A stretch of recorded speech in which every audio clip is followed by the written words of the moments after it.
Yes of course light आ रही है यार, लाइट के सामने होना चाहिए।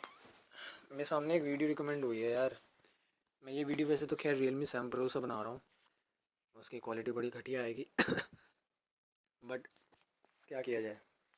एक बात तो मुझे यार समझ नहीं आ रही, बहुत दिमाग ख़राब हो रखा है। बला रहा है ये, बला रहा है वो, बलाना फलाना ढिमकाना, ये वो सब माँ बहने करके रखी हुई है। मतलब लिटरली वैसे तो कोई ऑप्शन नहीं है कि इसमें डुअल वीडियो रिकॉर्डिंग का, डुअल वीडियो रिकॉर्डिंग का तो ऑप्शन है नहीं, बट खैर कोई बात नहीं। अरे ये कैसे माया वो चला गया, स्क्रीन रिकॉर्डर। चलो खैर कोई बात नहीं, एक काम करते हैं, हम 64 मेगापिक्सल से ही रिकॉर्ड करते हैं। तो सबसे पहली बात तो ये है कि हम यहाँ पर 64 रेजोल्यूशन, क्वालिटी वैसे तभी ख़राब ही आएगी, का कारण ये है कि मैं कैमरा साफ़ नहीं किया हूँ। कैमरा साफ़ कर लेता हूँ, हो जाएगा भाई। नेक्स्ट जनरेशन सुन लो, अपना दिमाग जरा ना लगा लो।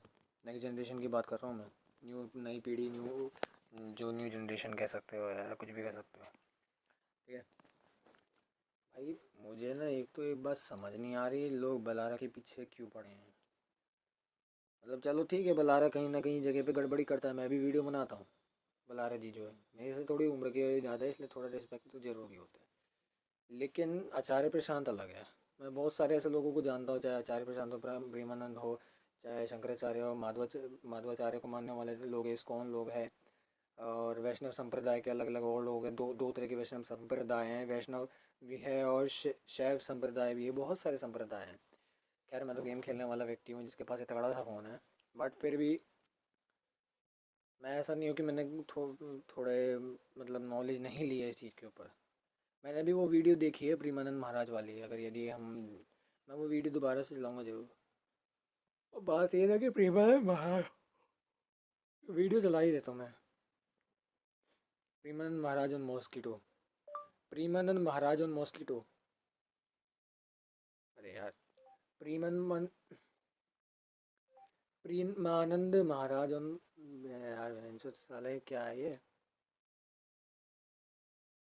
महाराज ऑन मॉस्किटो, मच्छर के ऊपर उन्होंने एक बात बोली थी, सुनना ध्यान से। आप तो सब कुछ कर सकते हैं, आप तो सब कुछ कर सकते हैं, कितनी भी चीज कर सकते हो, सब कुछ कर सकते हैं। इससे होगा क्या है, नाशवान शरीर है, आज नहीं तो कल जाएगा ही। वो तो कपड़ा तो बदलना ही। हाँ, इसलिए इस पर क्यों खर्चा करें ब्रह्मास्त्र का प्रयोग मच्छर मारने के लिए क्यों। आप तो सब सीरियसली ये क्या झूठ बेवकूफ़ी वाली बात है। गुप्ता जी, जय जय राधा वल्लभ शेरवंश। महाराज जी आपके चरणों में कोटि कोटि प्रणाम। महाराज जी पिछले कुछ समय से बहुत एक दुविधा चल रही है महाराज जी, घर में कॉकरोच की वजह से पेस्ट कंट्रोल कराना या करना पड़ता है। महाराज जी मन में बहुत पाप का भाव आ रहा है।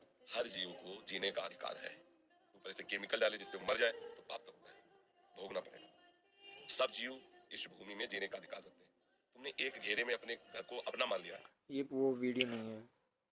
यदि जाने अनजाने हमारे द्वारा जीव हत्या हो जाती है, छोटे छोटे जीव जंतु जैसे मच्छर आदि हमारे कारण मर जाते हैं, तो इसके लिए हमें क्या करना चाहिए कि। कौन प्रश्न था?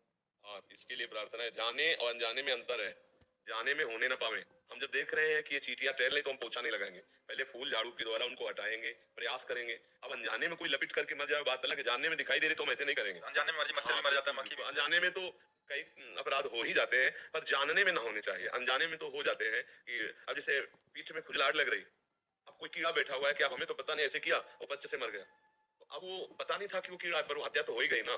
तो ऐसे अनजाने में हम चल रहे हैं, अब अचानक दृष्टि उधर थी, कोई जीव है दब गया, मर, कई तरह से ऐसे पाप होते हैं। तो अनजाने के पापों के लिए क्षमा याचना करने से नष्ट हो, पर जान के अगर हम किया तो फिर क्षमा याचना से नष्ट हो जाएगा, वह चूतिया है क्या। उसका प्रायश्चित होता है। यदि आर यू फ्रीकिंग सीरियस यदि ब्रो, जाने अनजाने हमारे द्वारा जीव, यदि are you freaking serious bro, हाथ जोड़ने से माफ़ी मांगने से हो जाएगा क्या। फैंटेसी वाली बात करती है ये, मूर्तियों को लोड़ा चाटने वाले लोगों की यही हालत होती है भाई, मूर्ति पूजकों की। चलो यदि जाने अनजाने और भी देखते हैं। दुश्मन नहीं, हमें बचाव पक्ष करना है, हमें मारना उद्देश्य नहीं। हम उसको निकालते हैं, वो हमारे बचाव पक्ष में यदि मारा जाता है तो सुरक्षा। मच्छर मारे जाते हैं। देखो कहाँ लिखा है कि मच्छर मारे, हम तुम्हें भागवत में मच्छर शब्द दिखाया लिखा हुआ, नरकों की जहाँ गति है, मच्छर भी नहीं। अब देखो हमारे यहाँ काटा मच्छर, हम आपसे बात कर रहे हैं, ऐसे लगा मर गया ना, कोई बात नहीं, समझ रहे आप। अब वो एक ऐसे हमने देखा था फट फट ऐसे मार, नहीं भाई आप मच्छरदानी लगाइए, आप ऐसे धुएं ऐसी औषधियां लगाइए, वो निकल जाएंगे। पूरी सृष्टि से मच्छर मिटा सकते हो क्या? कुछ मिटा, हमें पाप नहीं करना, बचाव पक्ष में रहना है। यदि बेवकूफ़ी जाने है, अनजाने हमारे द्वारा जीव बहुत बड़ी बेवकूफ़ी है ये। और सुनो, मच्छर का स्वभाव है वो खून पीता है, भगवान ने उसका स्वभाव बनाया है। हमारा कर्तव्य ऐसे करना नहीं है, हमारा कर्तव्य उसको निकाल देना है, उसको उड़ा देना है। अगर हम फिर तो रोबोट का भी काम ही है भाई। रोबोट का भी, रोबोट क्या क्या कहते हैं उसे, रोबोट का काम ही कंप्यूटिंग करना। और क्या पता एआई का जब मर्जी चाहे, जब एआई को अगर ढंग ढंग से करने के बावजूद भी एआई की अगर मर्जी है कि भाई उसे फ्री विल है कि वो तुम्हें मारना चाहता है नहीं मारना चाहता, तो क्या वो स्वभाव है उसका? रोबोट का कंप्यूटिंग स्वभाव है, बट क्या परमात्मा ने ऐसा बना रखा है? अब मैं क्या बोलूँ यार, मेरा इनके ऊपर बात करने का कद्दे मन नहीं करता। मैं तो भाई मुझे अपनी ज़िंदगी जीनी है, मुझे फ्री विल ज़िंदगी जीनी है, मुझे नेचुरल लॉ के अनुसार जीना है। और सुनो भाई, मैं मन नहीं करता है ये वीडियो बनाने का बेफालतू की। ये वीडियो कैसे रुको, मुझे पता नहीं था यार, पता नहीं क्या रीज़न है, अपने आप ही वीडियो हट गई। हमारे को बहुत परेशानी, तो मच्छरदानी मतलब की रचना कैमरा, भगवान ने कर दी है, आप मच्छरदानी लगा लीजिए, आप उसे बचने की व्यवस्था कर, उसको मारने का अधिकार नहीं। ये हम भागवत से बोले हैं, श्रीमद् भागवत में जहाँ नरकों का वर्णन है, वहाँ इसका वर्णन है कि जैसे बिच्छू है, सर्प है, मच्छर है, डांस है, खटमल है, इनका रचना ही भगवान ने किया है और इनका स्वभाव ही है। मच्छर मच्छर किस मच्छर का कहीं भी जिक्र नहीं मिलेगा। बिच्छू को मिल जाएगा। रसायन शास्त्र में अगर आप पढ़ोगे तो बिच्छू को जहर का प्रयोग किया जाता है। औषधि में सांप का भी जहर के औषधि के रूप में इस्तेमाल किया जाता है। बहुत सारी ऐसी पॉइजन है जो कि औषधि के रूप में किया जाता है। चलो सांप का तो बहुत जिक्र है, बिच्छू का जिक्र है, स्कॉर्पियन जिसे कहते हैं। बिच्छू नेचर का ही हिस्सा है और उसका जरूरी है बिच्छू को होने का। बिच्छू आकर के तुम्हें काटता नहीं है, वो स्वभाव नहीं है उसका। बिच्छू डिफेंस करता है। मच्छर का डिफ़ॉल्ट सेटिंग है कि तुम साले बुखार में पड़े रहो, चाहे तुम सड़ते रहो, चाहे तुम दुखी रहो सुखी रहो, तुम्हारा खून चूस के ही रहेगा। बल्क में भी आ जाए ना, चूस के रहेगा। उसे मतलब नहीं है, उसे उसे नेचुरल प्रिंसिपल से मतलब नहीं है, वो चूसता रहेगा। क्यों? क्योंकि वो आर्टिफिशियली बना हुआ है, वो नेचुरल नहीं है। मैं बताता हूँ इसका प्रूफ। आप मच्छरों के बीज डिज़ाइन कर सकते हो, क्रिएट कर सकते हो। उनका जेनेटिक जो है ना, चेंजेस जो हुआ है, जो थोड़ा सा टाइम पीरियड, ये जो 200 साल का रहा है, 200-250 साल का जो अंग्रेज़ों के समय का रहा है, इसके इसके बी इसी में ही जो है मच्छरों का रहा है। क्या है, दोबारा से, अरे यार इसका मतलब ये है कि कैमरा क्रैश हो जा रहा है 64 मेगापिक्सल की वजह से। कोई बात नहीं, मैं कोशिश करूँगा वो समझाने की। तो बिच्छू का तो मैंने खैर बता दिया। इससे घटिया जानवर इस दुनिया में कहीं नहीं एग्जिस्ट करता। ये किसी भी तरह से घुस के तुम्हारे अंदर के शरीर का खून भले थोड़ी मात्रा में हो, खून पी के ही रहेगा। ख़त्म कर, अगर होने के कगार पे हो ना, तो भी तुम्हें और ख़त्म करने की कोशिश करेगा। इतना बुरा है ये परमात्मा ने डिज़ाइन नहीं किया है। रोबोट का भी यही सेम हाल है। रोबोट में अगर फ्री विल डाल दो ना, तो वो इंसान को ख़त्म करके ही रहेगा। लेकिन उसमें कहीं ना कहीं वही चीज़ें होंगी। मक्खी का क्या है, मक्खी इस दुनिया में कभी नहीं थी। मक्खी का जिक्र तुम्हें किसी में भी नहीं मिलेगा। ये भागवत में साला आया है। भागवत नेचुरल जस्टिस के अगेंस्ट है, नेचुरल लॉ के अनुसार नहीं है। कोर्ट में जाओगे, साला कोर्ट कहेगा जला दो इसे, साला ह्यूमन राइट्स के अगेंस्ट जा रहा है। कोर्ट ये कहेगा। जो चीज़ ह्यूमन राइट्स के अगेंस्ट जाती है, वो कि ह्यूमन राइट्स हो, चाहे नेचुरल जस्टिस हो, या चाहे यूनिवर्सल लॉ हो, ये सब है। आज मैं थोड़ा वीडियो इसलिए बना रहा हूँ, मैंने कहा चलो ठीक है, अभी बहुत सारी चीज़ें सुनो यार तुम। जो पुरुष इस लोक में खटमल, मच्छर, मधुमक्खी, नरक की तैयारी कर रहे हो भाई, वो ये चला रे कट कट कट कट ऐसे मच्छर मारे, भगवान ने उनकी ऐसी वृत्ति बना दी है। उनको ये थोड़ी महसूस होता है कि हमारी इस चेष्टा से दूसरे को कष्ट हो रहा है। किंतु मनुष्य को भगवान ने बुद्धि दी है, उसको पता है कि इसको कष्ट दे रहे हैं हम। जो इनसे द्रोह करता है, इनको मारता है, तो उसको फिर इस नरक की प्राप्ति होती है। इसका नाम है अंधकूप नरक। अब यहाँ बड़ी विषैली गैस है, अंधकार है, बस उसी में जितने जीव मारे हैं ये सब वही मिलेंगे। अब वहां मार सकते हैं, यमदूत है, भगवत नर्क का हम सिस्टम बना रहे हैं। वाह, नेक्स्ट जनरेशन के लिए हम ये कबाड़, ये हमारे पुरखों की सबसे मूर्खता है इन गधों की वजह से। ये गधे हैं, हाँ गधे हैं। ऐसा बेवकूफ़ इंसान मैंने आज तक नहीं देखा। प्रकृति के जो बनाए हुए जो नेचुरल वो एनिमल्स या फिर इंसेक्ट्स जो होते हैं, जैसे मकड़ी होगी, मकड़ी बहुत ज़्यादा अनादिकाल से है शायद, हाँ अनादिकाल से ये, बीच बीच में थोड़ा गैप वैप होगा, है नहीं। Spiders are not chemically treated bacterias, मतलब यानी कि अगर यदि आप मच्छर को ओरिजिन देखोगे, तो जब से डीएपी यूरिया इस दुनिया में आया है। कैमरा क्रैश हुआ, कैमरा क्रैश हो रहा है यार, कैमरा क्रैश हो रहा है। मैं दोबारा से वीडियो बना रहा हूँ। मुझे समझ नहीं आ रहा है ये व्यक्ति कहना क्या था, नहीं बट दोबारा और देख लेते हैं। मैं अब IQ 15 में ही बना रहा हूँ क्योंकि Realme 7 Pro बहुत गर्म हो गया है यार, बहुत तेज गर्म हो गया है यार। इसकी झुमका कैसे मरने वाले हैं शायद, महीने भर में मर जाएंगे हम। महीने भर में हमको बैंक अकाउंट लोगों ने बंद करवा दिए। लोगों ने अपना जो है सोचने लगे कि बैंकिंग सिस्टम खराब है तो बैंक अकाउंट बंद कर रहे हैं, सब कर, तो उनके जीवन में कठिनाई आ गई और उसी पैसे से, उन्हीं के द्वारा दिए गए उसी धन से ये अपनी जिंदगी में ऐश मार रहा है। इसकी गाड़ी देखो, उसके बच्चे की पढ़ाई देखो, तो ये जिस शिक्षा व्यवस्था की बात करता है, गुरुकुल सिस्टम की बात करता है, इसका खुद का बेटा जो है कहाँ पढ़ता है, आपको पता है इस बात का? ये खुद उसका, मैं ऑलरेडी जानता हूँ, इसका बेटा कॉलेज में पढ़ रहा है। उसका कारण भी है कुछ, वो भी मैं जानता हूँ, मेरे को बताने की जरूरत नहीं। जीस व्हाट द फकिंग शिट, बातें ही चल रही है यार। वो बाहर बढ़ाना चाहता है, उसको कोई कुछ आपको वाहन दिलाना होता है तो लोगों के सामने ऐसी बातें करता है कि लोग बेचारे भावनाओं में आके इसके बच्चे के लिए दान दे देते हैं कि वे करो तुम्हारे बच्चे को एक वाहन मिल जाए। ये तरीका, जिस पैसे के विरुद्ध ये बात कर रहा है उसी पैसे को वो ले लेकर ऐश मार रहा है व्यक्ति। तो मैंने कुछ दिन, मैं बात करने का बिल्कुल मन नहीं कर रहा, बहुत ज्यादा दिमाग खराब हो रहा है भाई। ये तो बिल्कुल ही बलारा के अगेंस्ट जा रहे 100%। और यार ये सिस्टम में ये लोग क्या करेंगे क्या नहीं करेंगे, इन्हें लड़ना आता भी है नहीं। डिवाइस में भी एंटायर स्क्रीन ऑफ रिकॉर्डिंग, अच्छा हाँ ये तो वीवो का IQ का तो खैर सिस्टम है। यार इनका तो मामला बड़ा पेचीदा है यार, एक दूसरे की गांड मारने पर लगे पड़े चूतिया पर, तो गालियां तो यूज करनी पड़ेगी यार। पहले वीडियो बनाया था उसमें सब मैंने डिटेल बताई थी, मैं दोबारा नहीं बताना चाहता।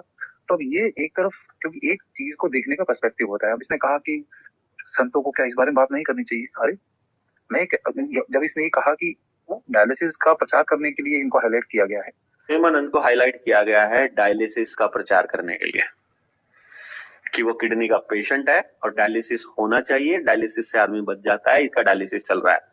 सिर्फ डायलिसिस का प्रचार करने के लिए और प्राइवेट अस्पतालों की मौज के लिए प्रेमानंद को हाईलाइट किया गया है। तो मैं ही मानता हूँ कि उसका एक दृष्टिकोण ये भी तो हो सकता है कि डायलिसिस के माध्यम से जो है ईश्वर के कारण जो है डायलिसिस, जो लोग जितना डायलिसिस प्रेमानंद जी के होता है उतना डायलिसिस यदि कोई और व्यक्ति करवाता तो वो जीवित नहीं बचता। लेकिन ईश्वर की कहीं शक्ति है, भगवान की ताकत है, वो उसके प्रभाव से, उसके आशीर्वाद से इतना डायलिसिस होते हुए भी ये जीवित है। तो ये दृष्टिकोण भी हो सकता है कि तो ईश्वर को स्थापित करते हुए ये बात होती है। तो प्रेमानंद जी उसके जीवंत उदाहरण है, तो ये भी तो पर्सपेक्टिव हो सकता है। बेवकूफी है, बहुत बहुत बेवकूफी है। डायलिसिस हो भी रहा है या नहीं भी हो रहा है, कुछ भरोसा नहीं है। और डायलिसिस कराना ही क्यों है? काम खत्म करो ना यार। तुम कह रहे हो शरीर नश्वर है, अभी तुम अभी मर जाओ ना, तुम्हारा काम ही क्या है फिर? तुम नई पीढ़ी के सॉल्यूशन को समझा नहीं पा रहे। फ्रॉड करेंसी सब, मैंने लिटरली फ्रॉड करेंसी के बारे में पहले ही बोल रखा था कि भैया ये फ्रॉड करेंसी चल रही है, इसके चक्कर में मत पड़ो। हाँ, हम सबकी मजबूरी है, इसमें लेन देन करना पड़ेगा, ये मैंने पहले से ही बोल रखा है। इसमें लेन देन करना पड़ेगा जब तक सिस्टम ये है, और वैसे भी फैंटेसी की दुनिया नहीं है, बहुत टाइम लगेगा इसमें, मैंने पहले से ही बोला हुआ था।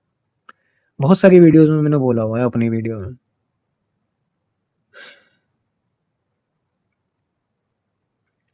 भगवान की ताकत, मूर्ति पूजा वाली बात कर दी ना, मूर्ति पूजा, मूर्तियों को लोड़ा चाटने वाली बात।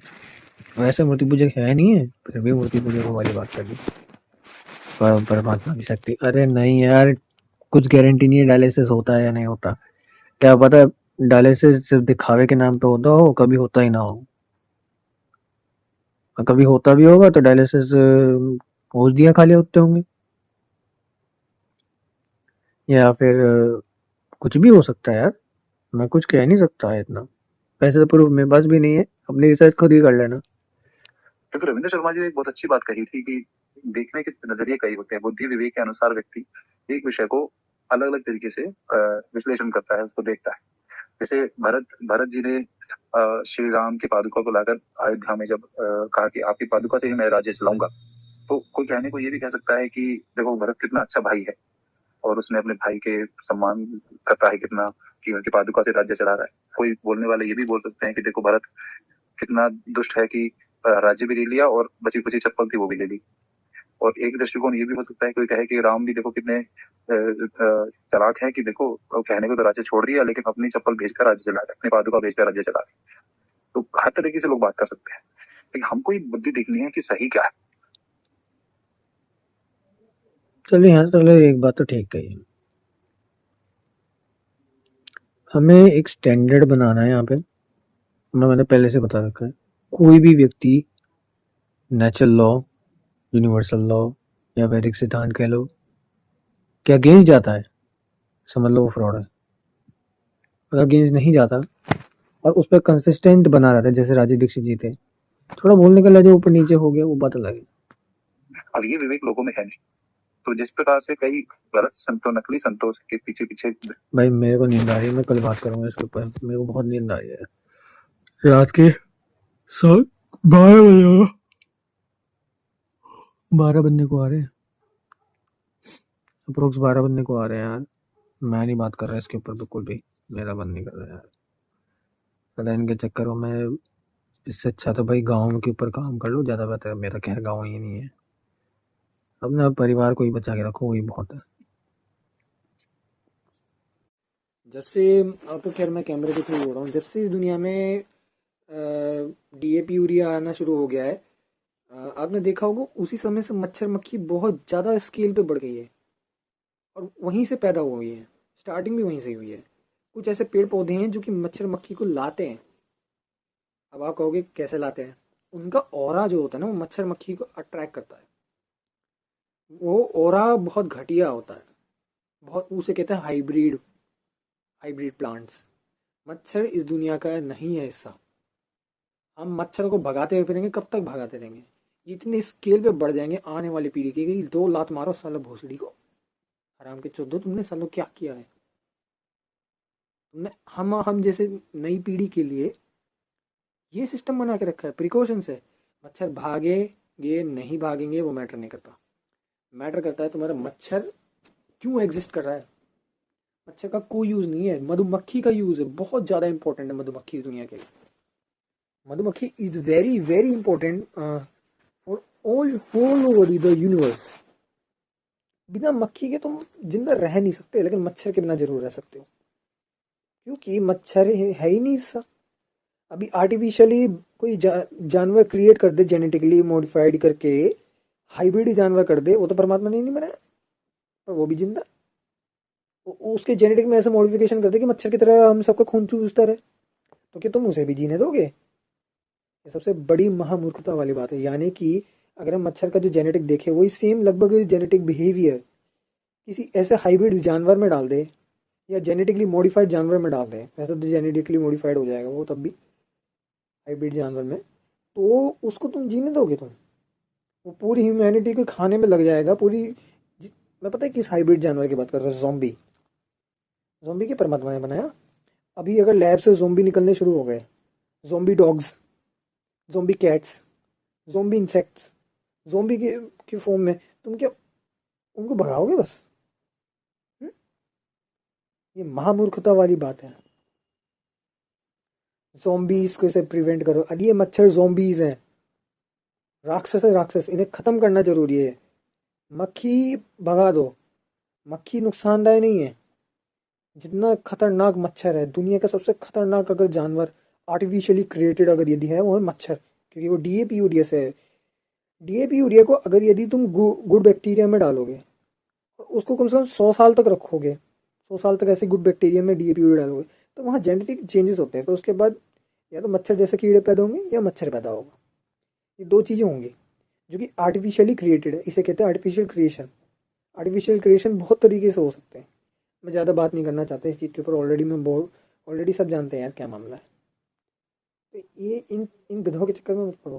ये ब्रह्मचर्य का बताते, इन्हें ये नहीं पता कि भाई ब्रह्मचर्य का पालन कैसे होगा तुम्हारा।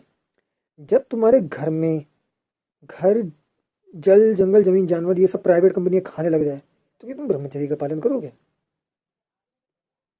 ब्रह्मचर्य होता है गाय जमीन पशु धन के पहले, सबसे पहले धन आता है वेद में। अभी तुम एक काम करना, आयुर्वेदिक चिकित्सक के पास सब जगह चले जाना। क्या धन के बिना तुम ब्रह्मचर्य का पालन कर लोगे? मुझे बताओ। स्वास्थ्य ही धन है सर्वोत्तम, यानी कि हेल्थ। मेरी हेल्थ तो खैर ख़राब है, और मेरी हेल्थ तभी ठीक होगी जब मेरे पास प्राकृतिक धन होगा, समझे? जल जंगल जमीन जानवर जो ये है, और प्राकृतिक स्वास्थ्य और यूनिवर्सल न्याय, फ्रीडम वाला न्याय और फ्रीडम वाली राजनीति और प्राकृतिक खेती, ये सारी जो चीज़ें और जॉइंट फैमिली, ये सब चीज़ें मिला करके तुम्हारे को ब्रह्मचर्य का पालन करने में आसान नहीं देगी।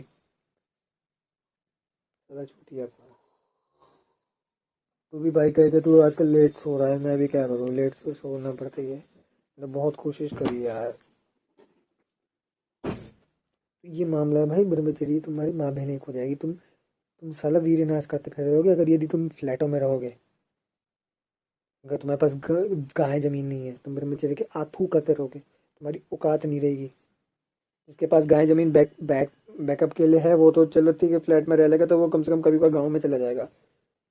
लेकिन जिसके पास गाय जमीन कुछ नहीं है, भूल जाओ, सब बकवासबाजी है। वो मच्छर वाले ये बात कह रहे हैं, मच्छर मक्खी को मारना कैसा है? क्या मच्छर मक्खियां वगैरह को मारना जायज है? मच्छर मक्खियां भी ना मारें तो फिर क्या मारें, आप बताएं। तो मारा जाएगा ताकि इंसान ना मरे, तो मच्छरों को मारा करें सवाब समझ के। ज्यादा मांसाहार करने से इस तरह के तर्क निकलने लगते हैं खोपड़ी से, क्योंकि खोपड़ी जानवर जैसी हो जाती है।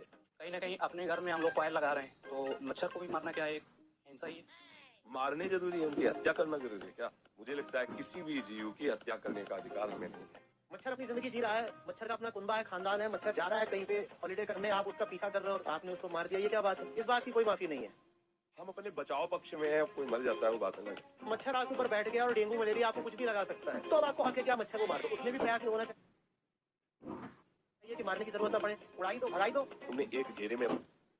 वैसे तो यार आचार्य प्रसाद ने एक बात तो बोल दी कि मैं मच्छर मार दो, तो चलो ठीक है, एक बात तो तुम्हें बोल ली, लेकिन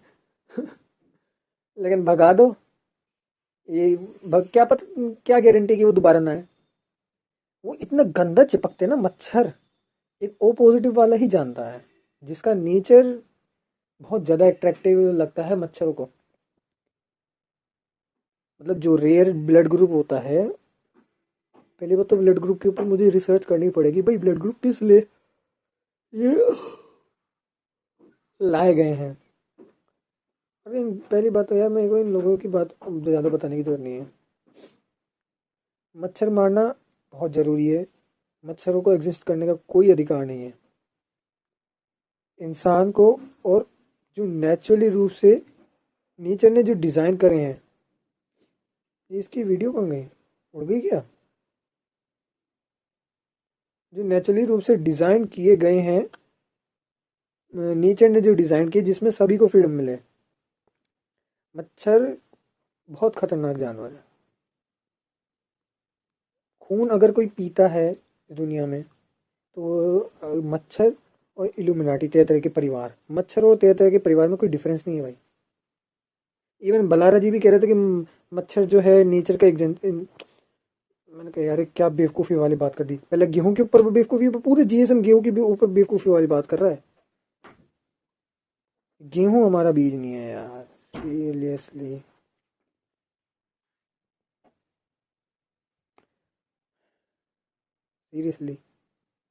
गेहूं हमारा बीज नहीं है। अरे जेनेटिकली मॉडिफाइड गेहूं हमारा बीज नहीं है, देसी गेहूं है हमारे पास। 6 साल मैंने ये अपने आप को बचाने के लिए रिसर्च कर ली थी।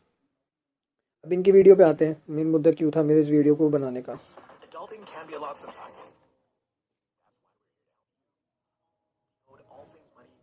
एड ही आ जाए पहले। आपको द्वारा साथियों साथियों एक विषय जो है वो है देवेंद्र बलहारा तक के जैसे व्यक्ति के द्वारा संतों के ऊपर की गई अपमानजनक शैली में बातचीत। इसमें विशेष रूप से उन्होंने प्रेमानंद जी महाराज के बारे में बड़ी ही अपमानजनक शैली में बात, उनको उसने उसका उसके नौटंकी और ना जाने उसने क्या क्या बोला। यहाँ तक भी उसने बोल दिया कि प्रेमानंद यहाँ पे सबसे पहले मैं कमेंट्स पढ़ लूँगा। कमेंट्स पढ़ना बहुत ज़रूरी है। डायलिसिस वाली बात तो सही है। हाँ, डायलिसिस वाली बात सही है 100%। डायलिसिस का प्रचार क्यों कर रहा है?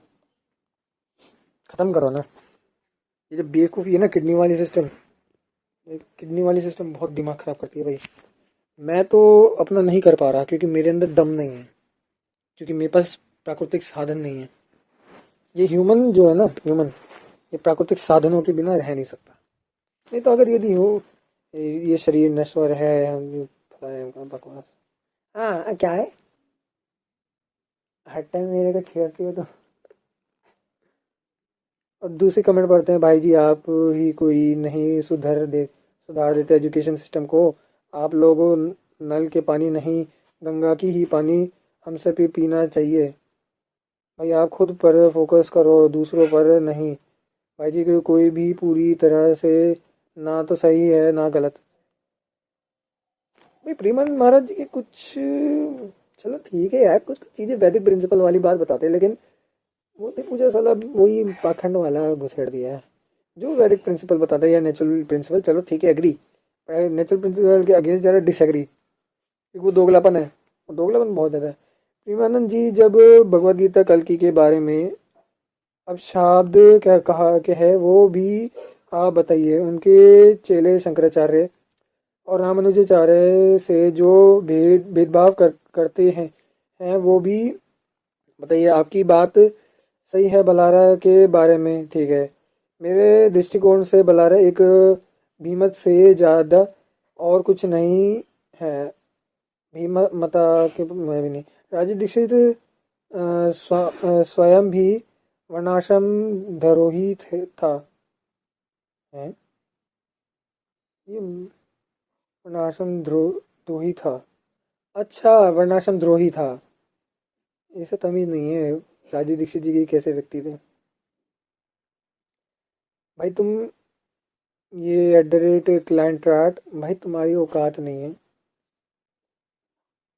तुम नई पीढ़ी के लिए कुछ नहीं कर सकते। मैं नई पीढ़ी के लिए क्या कर रहा हूँ क्या नहीं कर रहा हूँ वो मैं ऑलरेडी मैं अपने चैनल के माध्यम से कर दूँगा।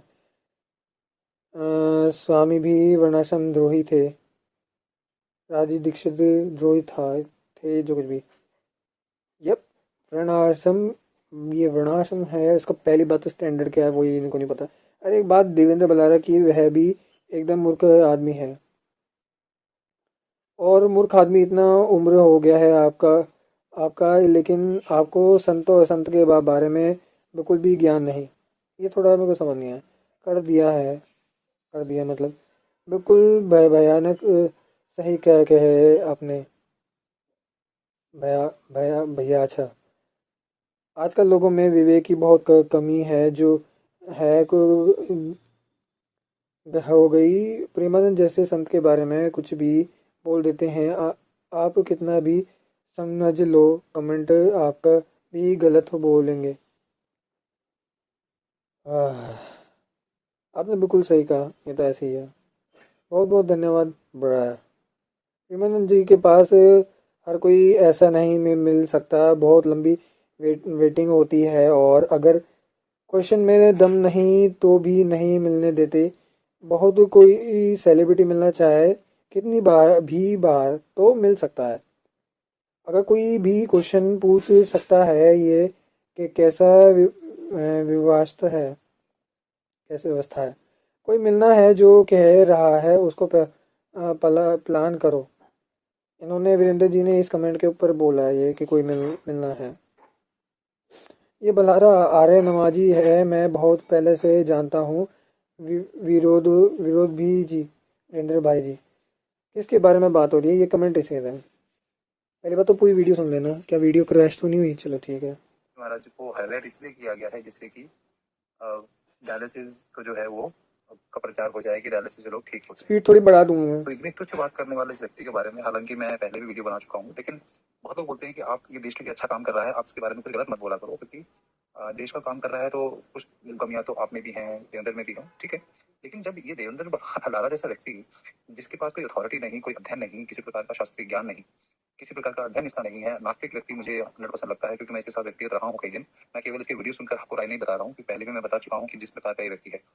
लेकिन आप जब ये संतों के ऊपर उंगली उठा रहा है तो इसके बारे में कौन बोलेगा? मैं इसके ऊपर उंगली नहीं उठाता, चलो, लेकिन ये अब संतों के ऊपर उंगली उठा रहा है, वो भी प्रेमानंद महाराज जैसे व्यक्ति के ऊपर। तो इसको तो कुछ पता ही नहीं है ना, जब ये मानता ही नहीं भगवान को, जब ईश्वर को मानता नहीं, तो ये किस अथॉरिटी के तहत ऐसी बातें कर रहा है?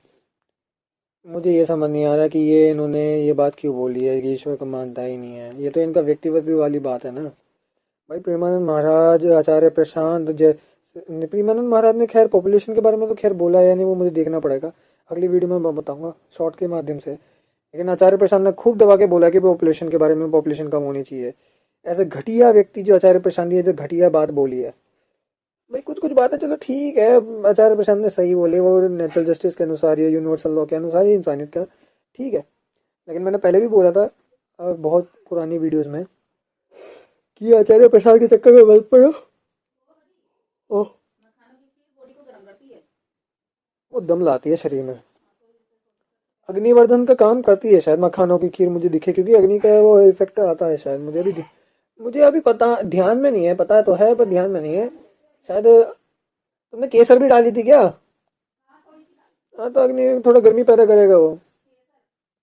हाँ, दोनों कॉम्बिनेशन मिलाने के बाद गर्मी पैदा हो जाती है जब, अरे कॉम्बिनेशन मिलाने के बाद गर्मी पैदा हो जाती है, लेकिन उसका तब भी कोई फायदा नहीं है। मैं ज्यादा इसके ऊपर बात नहीं करना चाहता। और आप देखोगे कि ये एक्चुअली फुटेज खाने वाला व्यक्ति है। अभी फुटेज खाने का क्या मतलब? अब यदि जो पॉडकास्ट जिसमें इसने बोला है, यदि आप देखोगे तो ये पॉडकास्ट में उसने प्लानिंग करके उससे ये क्वेश्चन पूछवाया है, जिसमें डेविल्स एडवोकेट प्ले कर रहा है कि दूसरा व्यक्ति पॉडकास्ट द्वारा उनके बारे में अच्छा बोल रहा है और ये उनके बारे में नेगेटिव बोल रहा है। तो ये जो पॉडकास्ट है, ये भी मुझे उसने प्लान करके जानबूझकर बोला है। आप ये ना समझिएगा कि पॉडकास्ट में उसने उस पॉडकास्ट वाले ने जो है उससे कुछ क्वेश्चन कर लिया और एकदम से इसने अचानक से बातें बोल दी। ये सोच समझकर बोली गई है, क्योंकि उसे पता है कि हम जैसे लोग और लोग जो है इसको आप देखेंगे तो उसको कई लाखों में व्यू भी मिल गए हैं, तो दोनों की चांदी होगी, उसको ऑडियंस मिल गई, उसको व्यूअरशिप मिल गई। पता है क्या, अगर व्यूज मिल गए तो अच्छी बात है यार। ये क्यों नहीं जाते, इनको क्यों व्यूज नहीं मिलता इनके? मैंने एक भी, मुझे इनकी वीडियो कोई मिलती नहीं है पॉडकास्ट की, बस एक दो मिली थी, एक तो हाइपर क्वेस्ट पे और एक दूसरी जगह पे। चलो ये तो वहाँ तो ठीक है, लेकिन मुझे बात तो बताओ यार तुम, इनकी तो और कोई वीडियो मिलती ही नहीं, इनको भी मिल जाए। अरे व्यूज तो मिले, कुछ तो मिले। 11 बजे मेरे को वीडियो बनानी पड़ेगी, क्योंकि इनकी पोस्ट भी तो 8:30-9 बजे हुई है। लेकिन अंत में मूल भी क्या है कि यदि इसको व्यूअरशिप चाहिए और इसको ऑडियंस चाहिए तो इसको ऑडियंस देते हैं। ऑडियंस केवल वो नहीं देंगे इसको जिसमें लोग इसकी तारीफ करें, ऑडियंस इसको वो देंगे जो इसकी खाल उतारे, जो उल्टी सीधी बकवास कर रहा है। क्यों? क्योंकि इसको नहीं पता है इस देश में, यदि आज के समय में इस देश से पूरे संत गायब कर दिए जाए, संत भगवान कहे चलो ठीक है, ये देवेंद्र जैसे जो आदमी है ये इस देश को भला कर लेंगे, तो आपको क्या लगता है? मुझे नहीं लगता। पहली बात है, संत और असंत में डिफरेंट होता है। एक तो भाई एक दोगला इंसान संत के नाम पे दोगले बते रहे हैं, ठीक है, संत के चक्कर में मत पड़ो। क्यों फायदा नहीं है? मैं कैसे बता सकता हूँ कि क्यों फायदा नहीं है? वो उसका शरीर बताएगा ना। अच्छा, मैं तो इसलिए बता पा रहा हूँ क्योंकि मुझे पता है उसकी क्या दिक्कत है, इतना बता सकता हूँ। मैं उतना डीपली नहीं बता सकता। नहीं बता सकता तो वैध नहीं है, वेद की बात नहीं, मैं कह रहा हूँ शरीर बताता है। जो डीपली प्रिसाइसली है, बारीकी रूप से जो शरीर बताता है, फीलिंग खुद देता हूँ, मैं नहीं बता सकता। हाँ, तो मैं रोजाना उसमें खाने को खीर खिलाऊंगी। उसके जो शरीर में पैरों में जो ठंडे होते हैं ना, वो कमजोरी की वजह से है। हाँ, तो कमजोर से कुछ ताकत देंगे, पता बहुत दिल गर्म कर, मेरे ताकत तब भी नहीं आने की, पैर गर्म हो जाने थे बस। तो पैर तो तुम गर्म तेल से मालिश कर लो। वो नहीं, पूरी बॉडी से वो उससे नहीं होती। ये ठंडे कंबल में रहता है तुम्हारे कहना। अरे नहीं, मैं भी तो रहती। चलो ठीक है, तुम ट्राई करो, प्रैक्टिकल करो, 15 दिन ऐसा करो। 15 दिन में फिर भी इसका ऐसा नहीं होता, मैं तो पहले ही बोल चुका हूँ। जैसे कि सहारा देश चल जाएगा। हजारों वर्षों से संतों के, मुझे तो ये समझ नहीं आ रहा कि इनको पता नहीं क्या दिक्कत है यार। एक तो पहली बात संत वाली बात, वो सब स्टैंडर्ड अपने आप रिसर्च कर लेना, ठीक है। और दूसरी बात ये है, हमें बलारा जैसे व्यक्ति की जरूरत नहीं है, हमें तो भाई ऐसे व्यक्ति की जरूरत है जो इंसानियत के आधार पर नई पीढ़ी के लिए काम करे बस, ठीक है। और कुछ मैं तो वैसे ज़्यादातर यही कहता हूँ भाई, अपनी रिसर्च खुद ही करो। द्वारा शंकराचार्य जी जो शंकराचार्य पद्धति है उनके माध्यम से इस देश में सनातन की जो रक्षा होती आई है, तो यदि ये पूरी रक्षा इस जैसों के कंधे पे हो जाए तो आपको लगता है कि इस देश में? हमने नहीं कहा, हमें जरूरत भी नहीं है ऐसे व्यक्ति की, और उसने ठेका भी नहीं लिया, और जाके कहता रहता है ठेका नहीं लिया मैंने। Jeez what the fucking shit, what the fucking word बात बोली है। दिशा मिल जाएगी लोगों को। आप इस बात को चिंतन करिएगा। चिंतन करके मैं बता रहा हूँ, कद्दे ना मिले और जरूरत भी ना है, क्योंकि हमें पता है कि असली संत वही है, या जो मैं और क्या बोलूँ, मैं इतना कुछ पहले से ही बोल चुका हूँ यार, मुझे और ज़्यादा बोलने की जरूरत ही नहीं है।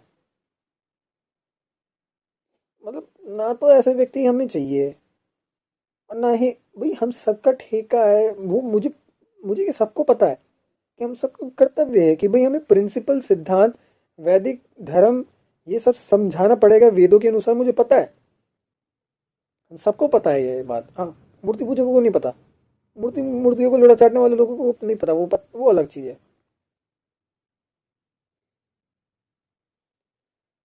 ये जीएसएम में ये ऐसे गधे लोग कहाँ से आ गए यार, जीएसएम के बाहर भी।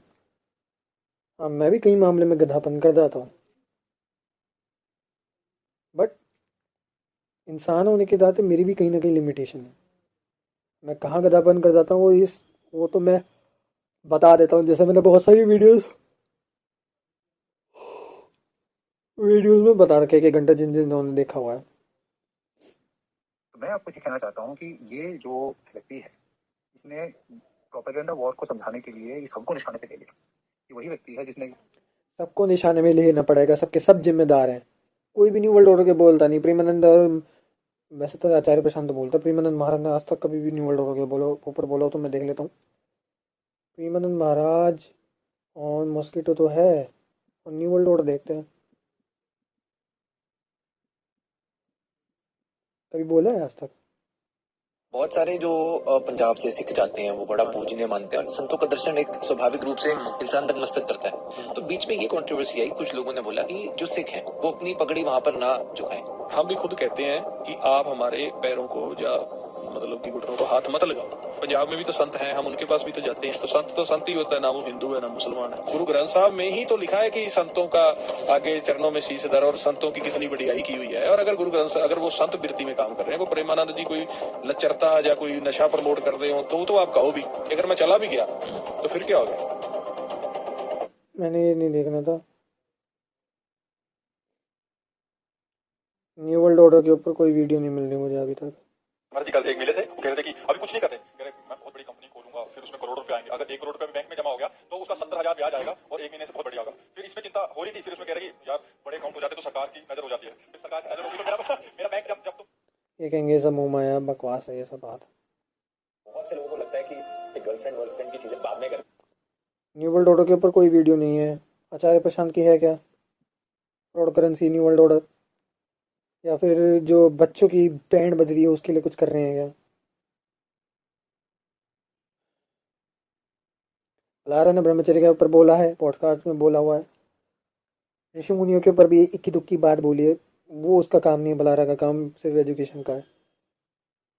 और ये हमारा का भाई, मैं तो बहुत सारी चीज़ों के ऊपर बोल चुका हूँ। मैं क्या, मेरे और जान पहचान में जो इसके ऊपर आर्य समाज के लोग बहुत सारे बोले हुए हैं। मैंने इन सबको छोड़ दिया था, ECHARY आचार्य प्रशांत, मैं इन सबको देख चुका हूँ।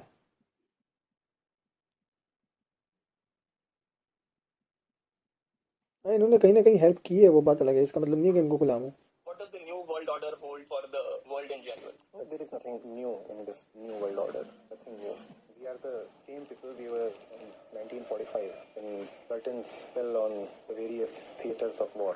That world war happened because the various powers wanted to consume. It was their urge to have more and more and more that brought them in conflict with each other. But then they looked at the millions of deaths and they said, fine, no point killing each other, live and let live. No, even in this period of let live, consumption was rising at an unprecedented rate. Simple, right? Obviously, the whole thing had to come to a head because the earth cannot endlessly give. Just as you cannot have an endless number of colonies, which was the root cause of World War II. Similarly, you cannot have endless consumption. And now that the planet has reached the edge of its capacity and has no more to offer, obviously, these countries will again clash. And they are clashing for everything. For land, for water, for fuel, for space, for food. All of this, I repeat, is just theatrics. The man is the same. Simple. Back to the basics. Therefore, Hiroshima and Nagasaki will revisit. They have to. Because the man is the same.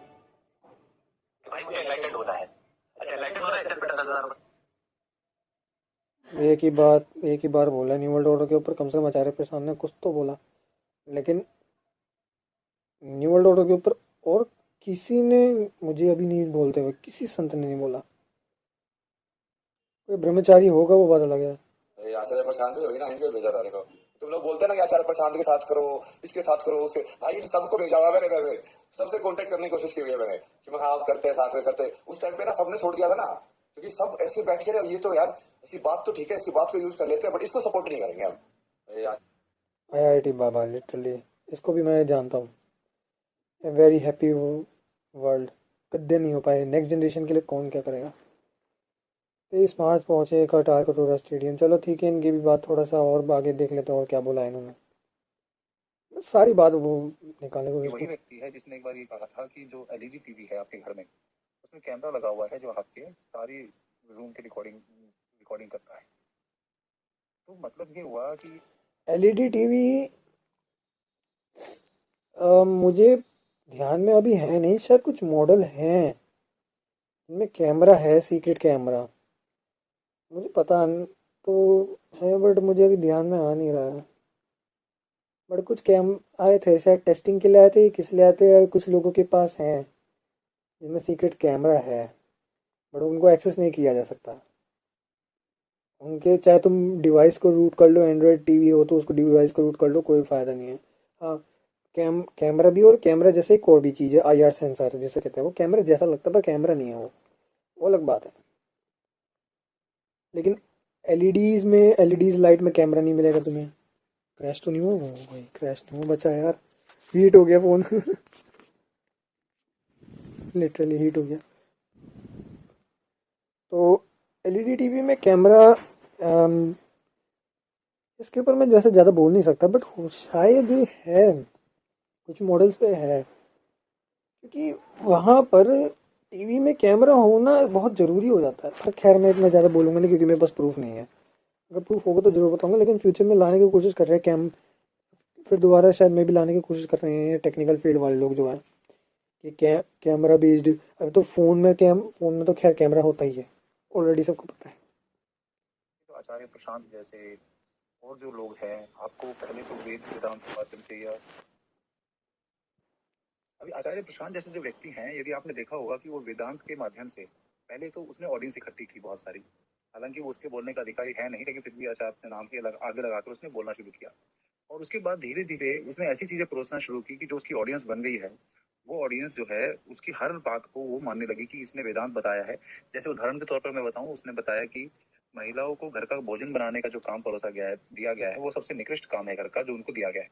तो जो महिलाएं उसका follower बनी वेदांत का सुनकर, जो एक stylish तरीके से बता देता है, तो महिलाओं ने घर के काम को नीचा समझना शुरू कर दिया। इसी प्रकार हाँ यही समस्या है, ये इसलिए मैंने कहा था कि universal law natural law matter करता है। जैसे इस्कॉन की गीता में यदि आप पहली बार गीता जी पढ़ते हो तो आपको जो है उसमें कई ऐसी चीजें सूक्ष्म तरीके से आपको बता दी जाती हैं जो एक्चुअल गीता के वास्तविक अर्थ से अलग है, उसके भावार्थ से अलग है।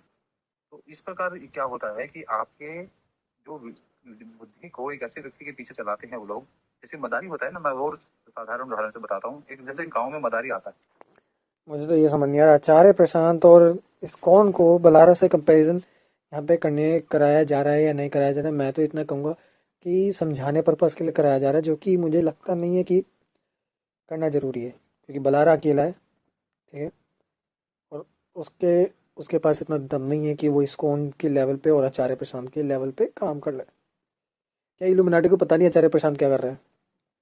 क्या इल्यूमिनाटी को पता नहीं इस्कॉन क्या कर रहा है? क्या इल्यूमिनाटी को पता नहीं बलारा क्या कर रहा है? खैर बलारा वाली बात, इल्यूमिनाटी को पता है कि बलारा क्या कर रहा है, लेकिन इल्यूमिनाटी जो है बलारा को अभी पकड़ में ला नहीं पा रहा है। आचार्य प्रशांत को पकड़ में ला पा रहा है, तभी वो आचार्य प्रशांत पॉपुलेशन के बारे में बोला है, वो भी गलत बोला है। और इस्कॉन तो खैर इल्यूमिनाटी का हिस्सा है ही। तो भाई अपना कॉमन सेंस लगाना बहुत ज़रूरी पड़ेगा, अपनी रिसर्च खुद करनी पड़ेगी। दूसरों की बात सुन लो ठीक है, लेकिन नेचुरल जस्टिस, वैदिक सिद्धांत जिसे कहते हैं, कुछ भी कहो, इंसानियत पहले है। अच्छा एक और बातें कहना था, आईफोन 17 प्रो मैक्स का जो टेम्पर्ड ग्लास लगाया है उसमें फिंगरप्रिंट स्कैनर बहुत बड़ी मस्त तरीके से काम कर रहा है। मैं और साधारण उदाहरण से बताता हूँ। एक जैसे गांव में मदारी आता है, अब वो मदारी आता है तो या जो खेल दिखाने जादू दिखाने वाला आता है, जो हाथ की सफाई के जादू दिखाता है, वो सबको भीड़ इकट्ठी करता है। पहले खूब हंसाएगा, वो आपको मनोरंजन करेगा, खूब अच्छे अच्छा करतब दिखाएगा, जादू दिखाएगा, और अंत में जब उसको पता है कि अब लोग देखकर चले जाएंगे, पैसा नहीं देंगे, क्योंकि उसे भी पता है, तो अपने मूल विषय पाएगा कि उसको इनकम भी करनी है। तो वो कहेगा कि अब मैं अपनी नस काटूंगा या अपना गला काटूं, तो आप लोग मेरे लिए कितने लेकर आओ। तो लोग अपने घर से आटा, दाल, चावल, पैसा वैसा जो भी है उसको लेकर देते हैं। ठीक है, ये उसी मदारी की तरह, उसके हाथ की सफाई दिखाने वाले लोगों की तरह देवेंद्र बराड़ा जैसे लोग ये क्या करेंगे, कुछ ऐसे विषय उठाएंगे जो वास्तविकता में आपको ठीक लगेंगे। अभी जब मैं like Vicky about what Google plays a security patch latest version, what is the use of it, why everyone is saying, पता नहीं क्यों आया। अब ये कह रहे कि बलारा जैसे व्यक्ति लोग जो हैं पहले हाथ की सफाई करते हैं। बड़ा कल फेसबुक पेज पे कमेंट किया, पोस्ट पे कि भी इस प्रकार से उसने अपमानजनक टिप्पणियां। Let's be real, you probably see me in a अबे few. भोसड़ी का क्या है की हैं। तो लोगों ने नीचे करना शुरू किया कि ये ये पेरेंटिंग के बारे में तो बहुत अच्छा बोलता है, कि उसके बारे में अच्छा बोलता है, तो ऑब्वियसली ये कुछ खराब घड़ी भी दिन में 2 बार सही टाइम बताती। तो ये भी कुछ 1-2 विषय अगर ढंग के नहीं पकड़ेगा तो इसको ऑडियंस कहाँ से मिलेगी। लेकिन आप ये देखो, जो ये जिन प्रेमानंद जी के ऊपर ये बात कर रहा है कि उन्होंने बैंकिंग सिस्टम पे क्यों नहीं बोला, उन्होंने भारत कुछ बर्बाद हो रहा है उस पर क्यों नहीं बोला, अंग्रेजों की गुलामी पे क्यों नहीं बोला, तो भाई तुझे भी तो ये कह सकते हैं कि तूने भी आध्यात्मिकता के बारे में नहीं बोला, तूने भी तो ईश्वर प्राप्ति के बारे में नहीं बोला है। ईश्वर प्राप्ति परमात्मा के ऊपर तो पॉडकास्ट में बोला भाई, मैं पॉडकास्ट देखता हूँ। परमात्मा से जुड़ने का तरीका ये इनडायरेक्ट वे नहीं है, हैं? कि आर्य समाज की तरह वो काम करे, आर्य समाजी बन जाए वो बलारा। अरे आर्य समाज के सिद्धांत को वो नहीं बता रहा है, सॉरी वैदिक सिद्धांत, आर्य समाज का सिद्धांत नहीं, वैदिक सिद्धांत को ये अपनी तरफ से ला नहीं रहा है ताकि जल्दी डाउनग्रेड ना हो, जल्दी ना मरे।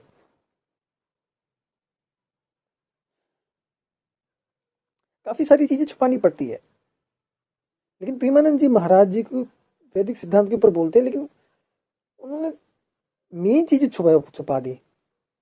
अब प्रेमानंद महाराज जी वैदिक सिद्धांत के 1% भी ढंग का नहीं बताते, सब ऊट पटांग बनाते हैं। इक्का दुक्का जो है वो आधा अधूरा रह जाता है, पूरा नहीं दे बताते, यूँ है समस्या। और जबकि ये कितने बड़े स्केल पे लेवल पे काम हो रहा है इनका। बलारा अभी हल्का सा क्या फेमस हो लिया, इनकी तो माँ भी नहीं हो रही है। ईश्वर प्राप्ति या फिर परमात्मा के ऊपर बोलना, ये काम बताने की पहली बात तो एक तो बता रखा है इनडायरेक्ट वे में। क्यों? बैंकिंग सिस्टम, फ्रॉड करेंसी, जमीन साला सत्यानाश, प्राइवेट कंपनियां, ये सारा प्रेमानंद महाराज ने कभी बोला? आचार्य प्रशांत ने तो बोल दिया, थोड़ा बहुत बोला है, इनडायरेक्ट वे में बताया, थोड़ा डायरेक्ट वे में बताया, है फेमस। भैया प्रेमानंद महाराज संत के नाम पे चोमो बना है, चूतियापा है और कुछ नहीं। ब्रह्मचर्य के ऊपर उन्होंने ये कर दिया, वो कर दिया। भाई भाड़ में जाए यार, तू जिंदा है, तेरे को गाय जमीन मिली है? बलारा के से सिर्फ एजुकेशन ले लो बलारा से, बाकी अपने गांव पे काम करो। मेरे बलारा के पीछे मत करो। बलारा कर रखा है बकवास। मैं तो कमेंट पे लिख रहा हूँ बकवास है ये बात, आप जो कह रहे हो ये सब बकवास है। मैं कमेंट पे लिख रहा हूँ, जितनी भी आपने बोली है आई डोंट केयर। वैसे मैंने कमेंट में एक बार लिखा हुआ है, I don't support Premanand Maharaj, I don't care what you say about the Devendra Ballar. I care about how Premanand Maharaj says the mosquito have to live. So many things that are against the natural law, and the Premanand Maharaj is going against it, and he literally know that, but he literally don't know that. But still, Premanand Maharaj is literally going against the natural law. Reason I do not say anything of that. I don't care any type of sant live exist or not. We care about our next generation is what will be safe in the system or not. यानी कि मैंने साफ साफ बोला है कि भाई हमें नेक्स्ट जनरेशन के ऊपर मैटर करता है कि नेक्स्ट जनरेशन जो सिस्टम में सर्वाइव कर सकती है नहीं, या उनके लिए सिस्टम है नहीं, है नहीं। ये चीज़ मैंने बोली थी। मेरे को यार इनको बहुत गुस्सा आ रहा है। मैंने कहा यार ये क्या बात कर रहे हैं यार, इनको इस चीज़ के अलावा कुछ काम नहीं है।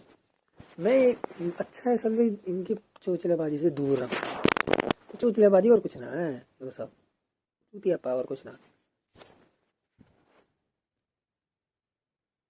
जिसकी जो क्षेत्र है, जिसकी जो जीवन भर जो साधना की है, उसके बारे में बोलेगा ना। तो आपने जो है तूने जो क्या किया कि जिन युवाओं को इनके कारण व्यसन से मुक्ति मिली, जीवन में दिशा मिली, डिप्रेशन दूर हुए। मैं सब बताऊं, हो सकता है कि कुछ युवा जिनका डिप्रेशन उनके दूर हुआ होगा, वो डिप्रेशन तेरी ही दी हुई हो देवेंद्र बराड़ा की। क्यों? क्योंकि मेरे पास ऐसे कई युवा हैं 18, 19, 20 साल के, जिन युवाओं को जिन्होंने इसको सुना और सुनने के बाद उन युवाओं के अंदर भ्रम इतना फैल गया, इतना कंफ्यूजन फैल गया, इतनी भ्रमित वो हो गए, उनको ये समझ में नहीं आ रहा था कि हम पढ़ाई अब कंटिन्यू करें कि नहीं करें, हम ये काम नौकरियां करें कि नहीं करें। अब कल ही मरने वाले हैं, शायद महीने भर में मर जाएंगे हम। दिक्कत उन युवाओं की है भाई, उनकी समझ नहीं बनी है, ना समझी ही समस्या है। मैं भी तो 18, 19 साल का हूँ, मैंने भी बहुत अनुभव किया है। और मैंने क्या किया है, मैं चला हूँ अपने हिसाब से, क्योंकि मेरे को समझ आ गया था कि क्या कह रहा है बता रहा। वो युवाओं की गड़बड़ी है और कुछ नहीं। मेरे फ़ोन को थोड़ा रिकॉर्डिंग का दिक्कत है। वीडियो थोड़ा आगे ले जाते हैं। सुबह हो चुकी है, मैंने कहा था कि मैं सोने वाला हूँ, सो के उठ गया। मैं क्या ही बताऊँ। मैंने वैसे भी गालियाँ बकी हैं वीडियोस में, बकना बहुत ज़रूरी है। बिना बकी व्यक्ति समझता नहीं है या फिर अट्रैक्ट नहीं होता। ये Realme 7 Pro है, ऑलरेडी सबको पता है। इसी पर ही वो वीडियो मैं और बाकी के आगे की चलाऊंगा। मतलब ऐसा व्यक्ति ऐसी बात बोलेगा, मुझे इससे नीचता मुझे कभी गुस्सा तो आ रहा है, बट करे क्या है। तो जिस प्रकार से कई गलत संतों, नकली संतों के पीछे पीछे दुनिया चली जाती है, इसकी फॉलोइंग बढ़ जाएगी। तो जानबूझकर इसने जो ये टिप्पणी की है, इस टिप्पणी के बाद ये मानता हूँ कि जिन युवाओं को प्रेमानंद जी के कारण दिशा मिली है, मैं इसे प्रश्न करता हूँ। मुझे समझ नहीं आ रहा जिन युवाओं को प्रेमानंद के माध्यम से कौन सी दिशा मिली है भाई। वो भी तो गुलाम ही बने पड़े हैं, वो भी तो ये नहीं देख पा रहे कि भाई न्यू वर्ल्ड ऑर्डर में कैसे हमें सर्वाइव करना है। भाई दिक्कत यहाँ पर है, समझ की समस्या है बस, और कुछ नहीं। तेरी बात सुनकर कितने युवाओं को दिशा दी है तूने। जो लोन चुकताई का तूने नौटंकी करी थी, उसमें तूने 10% का जो है कमीशन पहले रखवा लेता था सबके बीच। अगर कुरान वाला परमात्मा और हिंदुओं वाला परमात्मा अलग अलग है, हिंदू और मुसलमान केवल पूजा करने की एक पद्धति मात्र है। हाँ। परमात्मा सबका एक ही है। क्या बोला? परमात्मा सबका एक ही है। और ये मूर्ति पूजा, बलि प्रथा, ये सब एक पूजा पद्धति नहीं है तो और क्या है? तो इसको केवल और केवल अपनी फुटेज खाने का इतने शौक है इस व्यक्ति को।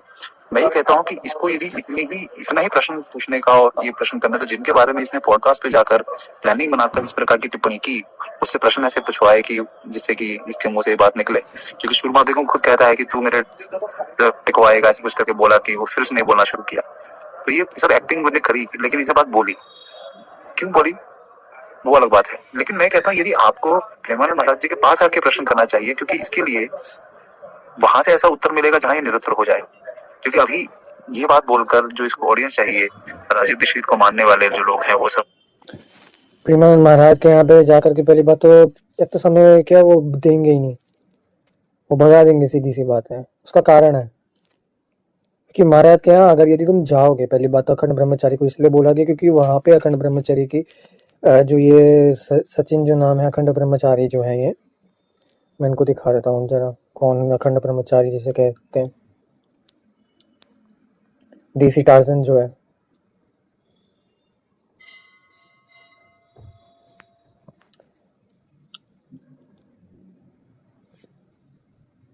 तुम्हारी माँ ने दूध पिलाया, हरा दो ना फिर दोस्तों। ये देसी टार्जन है, ऑलरेडी जानते हो, ठीक है। मुझे लगता है शायद फेस ब्यूटी कर रहा है मेरा फ़ोन में भी, शायद कर ही रहा है सेल्फी में। देसी टार्जन है, ये व्यक्ति प्रेमानंद के पास गए। वैसे ये भी व्यक्ति से मेरी कुछ बातों में आनाकानी है, बाकी बहुत अच्छा काम है इनका। लिटरली ये इस व्यवस्था के अगेंस्ट बोलते हैं, कई कई जगह पे मैंने इनकी वीडियो देखी है, ये बोलते हैं। देसी टार्जन को पता भी है कि भाई क्या मामला क्या नहीं। इस बंदे ने किसी इंसान को नहीं बल्कि ब्रॉक लेसनर को चैलेंज किया है। सुनिए पहले इसकी बात। हम ब्रॉक लेसनर को कह रहे हैं, अपने आप में वो ताकतवर कहता है पूरी दुनिया का WWF वाला, भी मुझसे ताकतवर नहीं है। हमने सीधा उनको चुनौती दी है, आओ आप में हिम्मत है। एक तरफ है अखंड बाल ब्रह्मचारी शुद्ध शाकाहारी देसी टार्जन। सच बताऊं तो दोस्तों ये जरूर हरा सकता है ब्रॉक लेसनर को, लेकिन अगर मुकाबला होगा सपाटों का यानी पुशअप्स का तो ही, क्योंकि ब्रॉक लेसनर का पुशअप्स का रिकॉर्ड है 301 और ये दिन रात सिर्फ सपाटे मारता है, इसलिए जरूर इसका हजारों में होगा। लेकिन अगर मुकाबला रेसलिंग या बॉक्सिंग जैसे किसी स्पोर्ट में हुआ, नहीं भाई, ब्रॉक हारना या जीतना उसका कुछ नहीं कह सकता मैं, वो तो तभी होगा। कहाँ से सपाटे लगा के आए? पलवल से सपाटे लगा के आई हूँ मैं, 51,000 सपाटे 6 दिन में याद है हमारा। तो आपसे बहुत मुझे प्रेरणा प्राप्त हुई सपाटे दंड बैठकों के माध्यम से। प्रयागराज महाकुंभ में 2,51,000 सपाटे दंड बैठक। और ये प्रेमानंद महाराज के यहाँ गए थे, ठीक है। अक्सर आप लोग हमारी वीडियो में पूछते रहते हैं देसी टार्जन जी की डाइट क्या है। डाइट के बारे में मुझे कुछ नहीं बताना, खुद ही अपने आप रिसर्च कर लेना, नहीं तो ये साला कॉपीराइट लगता है, ये दिमाग खराब करता है यूट्यूब, कभी भी किसी चीज़ में भी कॉपीराइट कर देता है। तो देसी टार्जन का अगर यदि ब्रॉक से लड़ाई हुई तो देखी जाएगी क्या होगा क्या नहीं होगा। तो वो व्यक्ति गए थे प्रेमानंद महाराज के पास, ठीक है, बट मुझे भी कहीं कहीं जगह पे वो गलत लगे हैं। मैं समझ रहा हूँ गलत क्यों है, वहाँ पे मैंने ऑलरेडी समझ लिया था कि क्या कारण है। क्या टाइम हो रहा है अभी? ज़्यादा टाइम नहीं, 10-15 मिनट और वीडियो बनाऊंगा, उसके बाद में तो ये मैंने तो बस पहले से कह रखा भाई अपनी रिसर्च खुद करो, अपना जीवन जियो, बस समझ ही समाधान है, ना समझी ही समस्या है। अंडरस्टैंडिंग करने का लहजा, फ्रीक्वेंसी, एल्गोरिथम तुम्हारा सिर्फ उसे तुम्हारे नेचर के अनुसार होता है और कुछ नहीं। लोग हैं वो सहज रूप से इसकी बात को जब ये कहेगा कि बैंकिंग सिस्टम खराब है, समाज में बुरा हाल हो रहा है, सरकार हमारी ये कर रही है, कांग्रेस ये कर रही है, बीजेपी ये कर रही है, तो बोलूंगा तो इसकी बहुत सारे ऑडियंस बन जाएगी। लेकिन बात तो ठीक कह रहे हैं कि संतों को इस बारे में बोलना चाहिए। तो इसको इसको इसको उनसे उत्तर पूछने के बजाय ये ऐसे पॉडकास्ट पे ऐसे प्रश्न करेगा जहां पर इसको कोई निरुत्तर ना कर सके, जहां पर ये अपने जो उसकी जीवा में बवासीर है ना, हम कहते हैं कि किसी किसी के पता नहीं क्या दिक्कत है इन्हें। ये बहुत सही व्यक्ति थे बट इन्होंने तो भाई हद पार कर दिया। Seriously what the fucking going on. मेरे ऐसे घटिया घटिया शब्द बोलने पड़ रहे हैं नई पीढ़ी को समझाने के, क्योंकि नई पीढ़ी का एल्गोरिथम ही अलग है, तो इसलिए मुझे ऐसा करना पड़ रहा, नहीं तो मैं ऐसे घटिया घटिया शब्द भी यूज नहीं करता। अब ऐसे लोगों को क्या बोलो यार।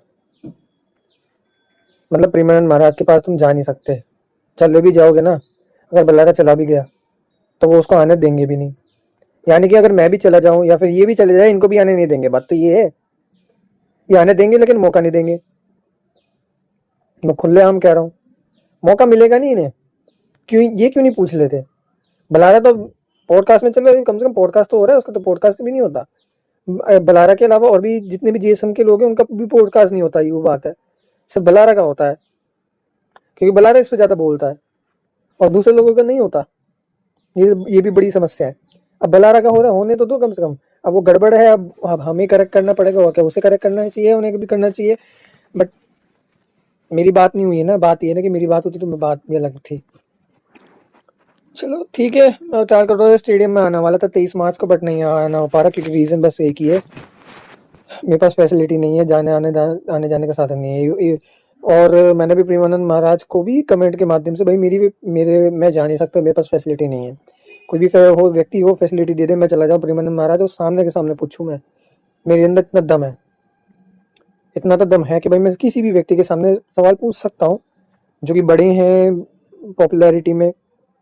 आई डोंट केयर, मुझे सवाल पूछने का अधिकार है, मैं पूछ सकता हूँ। लेकिन मौका देंगे ये लोग? नहीं देंगे, क्योंकि इन्हें पता है अगर यदि मौका दे दिया तो प्रेमानंद महाराज का जो मामला है वो तुरंत ठप हो जाएगा। या तो बढ़ेगा तो अच्छी बात है और बुरी भी बात है, और क्यों है क्यों नहीं वो सब अपने आप समझ लो भाई। ये अगर घटेगा तो कहीं ना कहीं बुरी बात है, पर बाकी हद तक काफी हद तक अच्छी बात है। उसका कारण ऑलरेडी रिसर्च कर लेना, मुझे बताने की जरूरत नहीं है।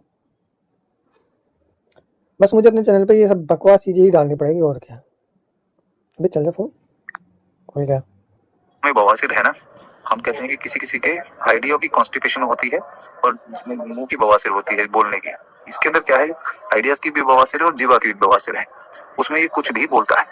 हम जब इसके साथ अवेकन इंडिया मूवमेंट टीम के किसी कार्यक्रम में कभी गए, इसके साथ में थे हम लोग, तो वहां भी ये अपनी आवाज में इस तरह से बात करता था जैसे कि बस ये जो बोलेगा वो ब्रह्म वाक्य बन जाएगा और दुनिया सुनने के लिए बैठी हुई है। और जिस भी शैली में बात करेगा, चिल्ला चिल्ला के बात करेगा, कुछ भी करेगा, बस ये फैशन स्टेटमेंट बन जाएगा। तो ये जो इसकी नहीं, वो चिल्ला चिल्ला के बात करने वाला वो गलत है, उस बात पे मैं एग्री हूँ। चलो ठीक है, वो तो अलग है। बहुत बड़ी, कुछ भी कभी भी बोल रहा है। और उसका एक उदाहरण आपने अभी देखा होगा वर्धा में 30 नवंबर के आसपास, जो इसने एक पूरी नौटंकी रची, विष देने की कोशिश की गई, ये करने की कोशिश की।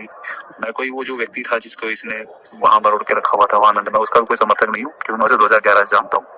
लेकिन इसने जिस प्रकार से वहां पर राजीव भाई के पीछे फोटो लगा हुआ है और जिस प्रकार से इसने शब्दों का प्रयोग किया, एक सड़क छाप, जैसे गांव में क्या, जैसे झुग्गी झोपड़ियों में 2 महिलाएं लड़ती हैं, उस प्रकार की भाषा का प्रयोग इसने किया। शर्मनाक था, भद्दा था, घटिया था, थर्ड क्लास था। क्यों? क्योंकि मैं इस बात पे कुछ खास इतना जजमेंट देने वाला नहीं हूँ भाई, तुम अपने आप ही देख लेना।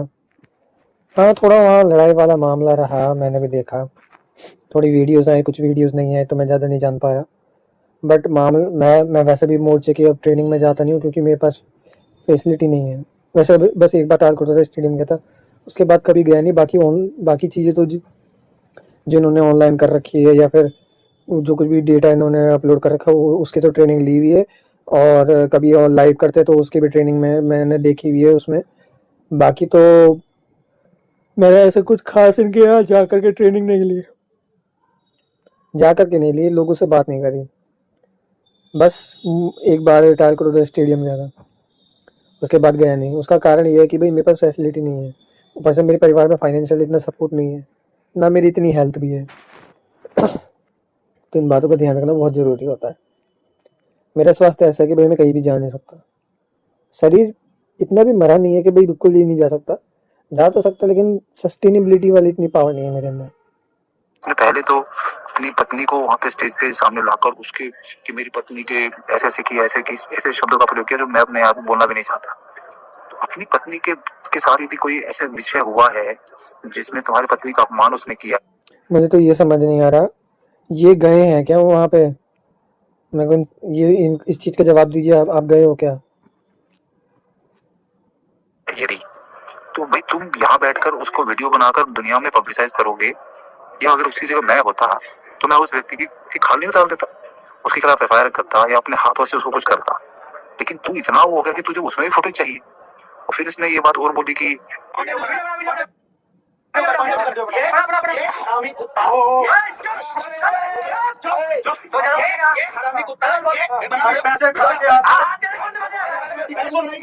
क्यों नहीं दिया पैसा? ये भूमि कुत्ता दुनिया को कह रहा है, जिसको दिया है तुझे तू खा लियो, अगर नहीं दिया तो मैं खाऊंगा। प्रूफ देगा। बीच में वीडियो कैसे कट गई भाई वीरेंद्र जी, क्यों कट गई बीच में वीडियो?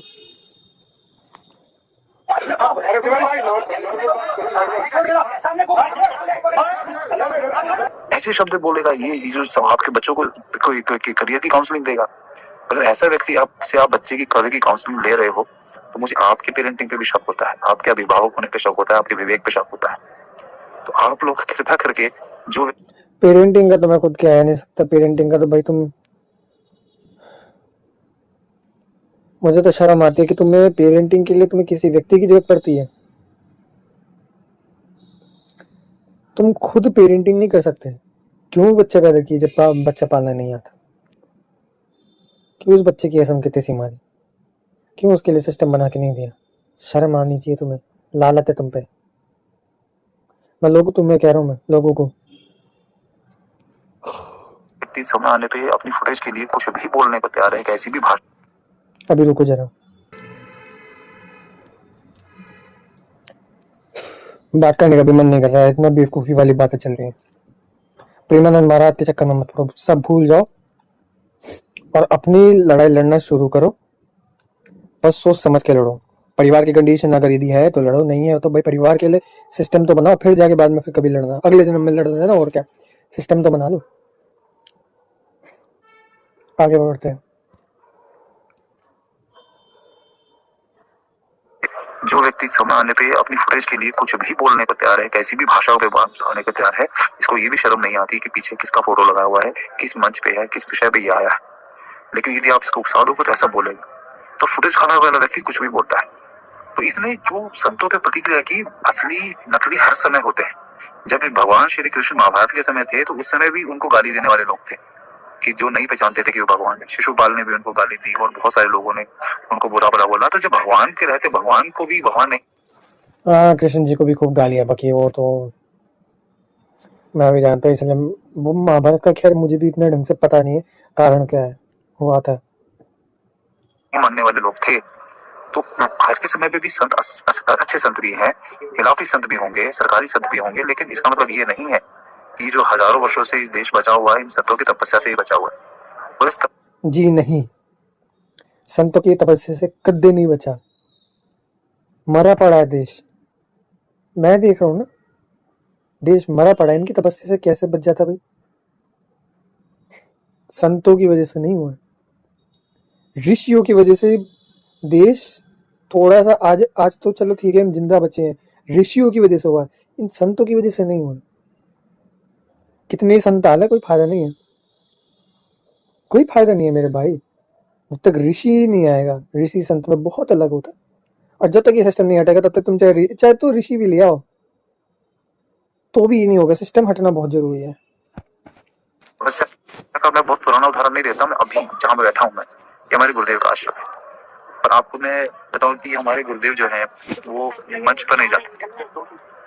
इस आश्रम में भी बैठा हूँ, उस आश्रम में आप देखोगे सब जो बैठे हुए हैं, मैं इस प्रकार के जो संतों, हमारे जो आश्रम है, जिस आश्रम में मैं भी हूँ ऋषिकेश में, यहाँ पर जो संत हैं हमारे, वो लगभग 80 संत हैं हमारे गुरुदेव के सानिध्य में। वो सभी संत गौ सेवा के लिए लगभग जो इस बार का नवरात्रि का जो व्रत है, यहाँ पर केवल 9 दिन 8 दिन गंगा जल पीकर रहा। ये संत बिल्कुल भी नहीं कहलाया जा सकते। संत का स्टैंडर्ड क्या है? वेदों के अनुसार संत किसे कहते हैं?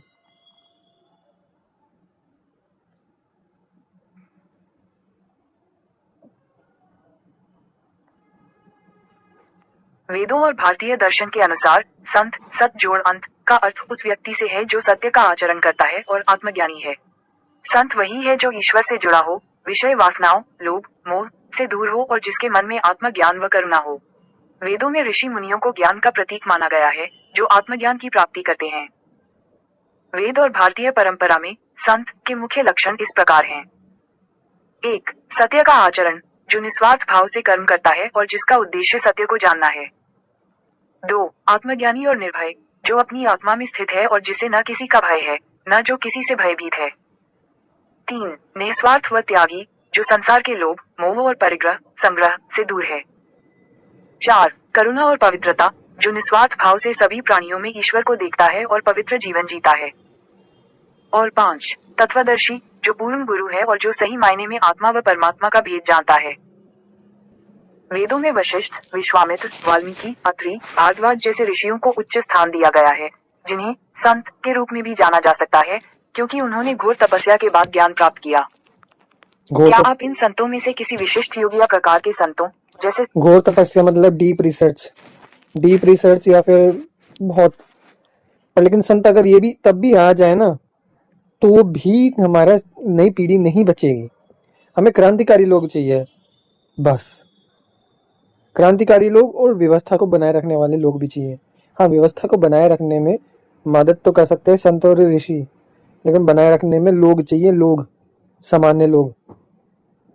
एक सिस्टम चाहिए होता है यार। मैं बार बार चिढ़ मस्ती है कि भाई क्यों बताऊं, मैं नफरत होती है यार इन सब चीजों से, बता करके क्या है ये सब। पक चुका हूँ इन चीजों से, बहुत हो लिया यार, मेंटली दिमाग खराब करके रखा है इन्होंने। माँ का नवरात्रि का जो व्रत है, यहाँ पर केवल गंगा 9 दिन 8 दिन गंगा जल पीकर रहा जाता है। भूख लगे तो गंगा जल, प्यास लगे तो गंगा जल के अलावा कुछ सेवन नहीं किया जाता। अरे फ्रीकिंग सीरियस, गंगा जल खाली खाली गंगा जल ऐसे कैसे? तो लगभग 300-400 लोग यहाँ पर व्रत कर रहे हैं और 80 संत भी हैं। तो हमारे गुरुदेव की आज्ञा से वो पूरा व्रत जो है गौ सेवा को समर्पित करने वाले हैं, गौ रक्षा के लिए समर्पित करने वाले हैं। तो ऐसा व्रत करने वाले संत हैं जिनके बारे में इस जैसे व्यक्ति को पता नहीं। मुझे तो ये बात ही नहीं समझ आती कि भाई ये व्रत करके कौन सा तुम गौ सेवा कर लोगे और कौन सा तुम इस सिस्टम के अगेंस्ट जाकर के सिस्टम को तोड़ दोगे और प्राकृतिक सिस्टम जो हमारी एंशिएंट सिस्टम थी जिसको बनाए रखने की कोशिश करी, पर बीच में पता नहीं क्या ऐसा हो गया जिस वजह से प्राकृतिक व्यवस्था टूट गई और घटिया व्यवस्था हमारे पास आ गई। इस सारा काम मूर्ति पूजा का और कुछ नहीं। तो इसको ये केवल फुटेज खाने का शौकीन है, इसलिए केवल इसको भी लगता है कि कोई अगर यदि हाईलाइट हो रहा है, किसी के वीडियो ज्यादा चल रहे हैं तो वो भी इसकी तरह फुटेज खाने के लिए ही हाईलाइट हो रहे हैं, वास्तविक संदेश के लिए हाईलाइट नहीं हो रहे हैं। और जो हाईलाइट नहीं हो रहे हैं उसका तो इसको पता नहीं होने वाला, इसको लगता है वो सब तो ढोंगी है। तो इस कहने का अर्थ ये है कि इसको लगता है कि ये देश जो है इस जैसे लोगों की वजह से चल रहा है, अन्यथा ये बलारा ने तो आज तक कभी ऐसे नहीं कहा कि हमारे जैसे व्यक्तियों के लिए वो देश चल रहा है। बलारा ने तो ये कहा कि भाई हमारे जैसे व्यक्ति जो बता दे रहे हैं इस सिस्टम में क्या होने हो, उनकी वजह से थोड़ा बहुत जागरूकता बनी रही है, ऐसा बलारा ने बोला हुआ है अपने पॉडकास्ट में भर के अपनी वीडियोस में। इसको कब का बर्बाद हो जाता। और हालांकि व्यवस्था ये दोनों के साथ मिलकर चल रही है। क्रांतिकारी लोग भी हैं, संत जो है क्रांतिकारियों को पैदा करते हैं, उनके अंदर अध्यात्म की शक्ति जगाकर उनके अंदर। हाँ, ये बात तो सही है, वैसे संत करते हैं, फ्रीडमता लाते हैं, लेकिन एक्चुअल संत की बात कर रहे हैं हम यहाँ। कोई भी उपवास कर ले, गौ से ऐसे करके गौ सेवा कर ले, नहीं होता। चाहे तुम कितने कर लो, नई पीढ़ी लात मारेगी उल्टा। नई पीढ़ी को समझाने का तरीका ये नहीं है कि तुम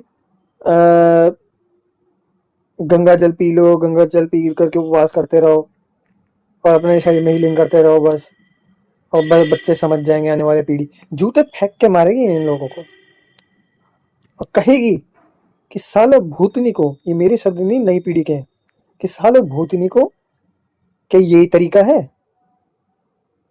क्या यही तरीका है जिससे हम जिंदा रहें?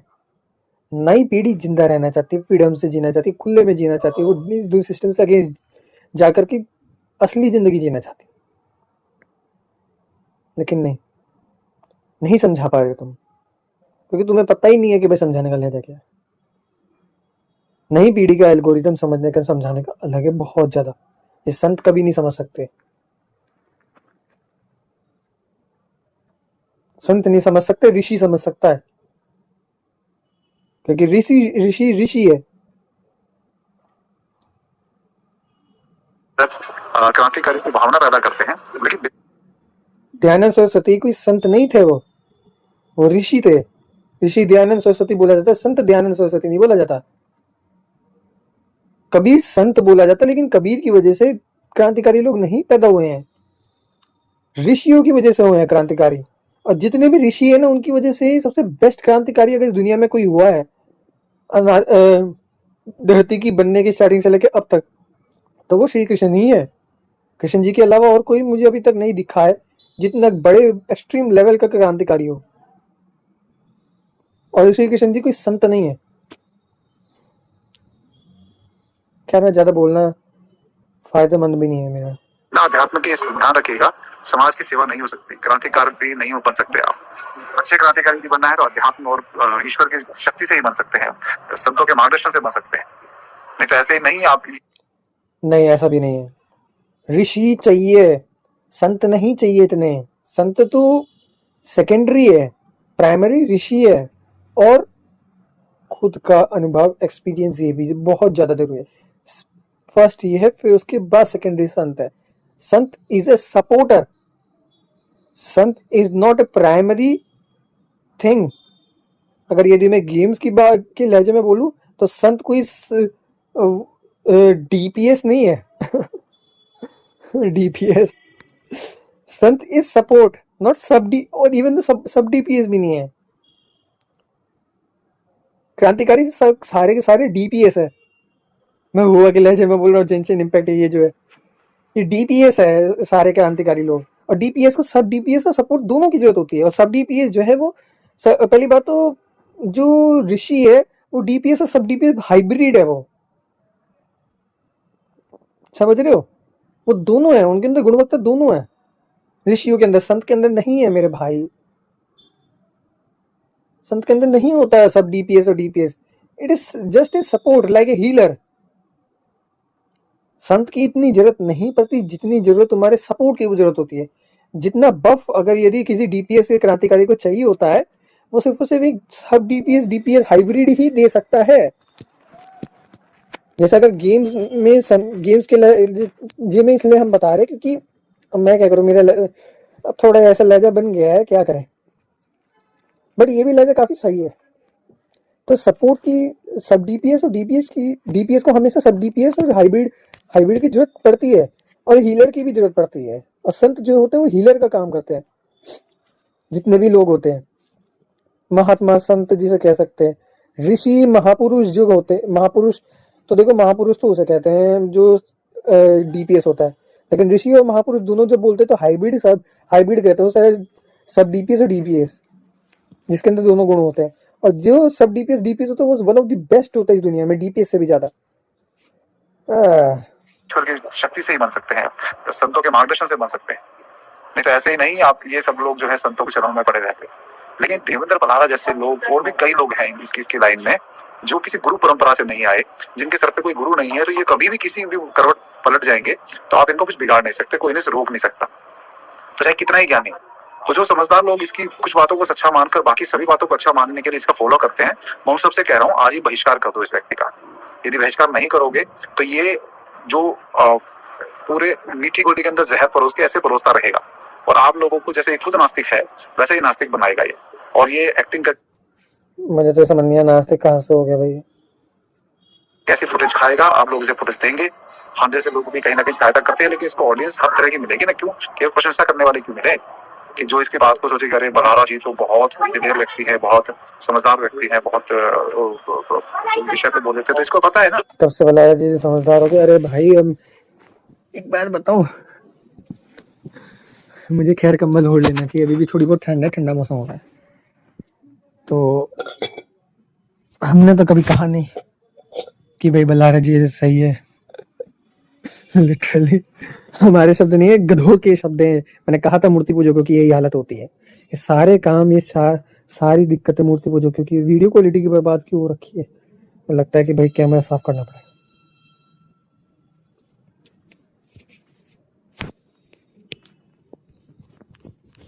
नई पीढ़ी भाई इस बात को समझा करो, अपनी रिसर्च खुद करो, मेरी भी बात मत मानो यार। न्यू वर्ल्ड ऑर्डर से लड़ना है तो मैं आने वाली पीढ़ी के लिए लड़ना है, तो मैं पहली बात तो अपने परिवार को पहले ध्यान में रखो, बस और कुछ नहीं। सबसे पहले परिवार को ध्यान में रखो, उसके अलावा और किसी को मत रखो। पता नहीं क्या यार, कैमरा गड़बड़ कर रहा है, परफॉर्म लाइट इधर उधर से ऊपर टांग आ रही है, गलत है। और मच्छरों की एक बात मेरे को बोलनी थी कि मच्छर को मारना बहुत जरूरी है, उनकी कोई गारंटी नहीं है कि वो कभी भी वो दोबारा से लौट के ना आए। वो आएंगे, लगातार आएंगे, तुम्हारा खून चूसने के लिए कोशिश करेंगे कि तुम खत्म हो ना हो, उन्हें फर्क नहीं पड़ता। मच्छरों को उन्हें फर्क पड़ता है कि भाई उन्हें खून चूसने से मतलब है। जैसे इल्यूमिनाटी के 13 के परिवार इंसानों को खाने से मतलब है, ह्यूमन मीट खाने से मतलब है, ह्यूमन खाने से मतलब है, बच्चे खाने से मतलब है। ठीक इसी तरह मच्छरों को भी हम सबको खाने से मतलब है। अगर मच्छर को अगर इंसान का जन्म दे दे तो इल्यूमिनाटी जैसे घटिया नीच लोग पैदा हो जाएंगे। ये हालत यही होता है। तो नई पीढ़ी समझो इस बात को। है बहुत समझदार व्यक्ति है, बहुत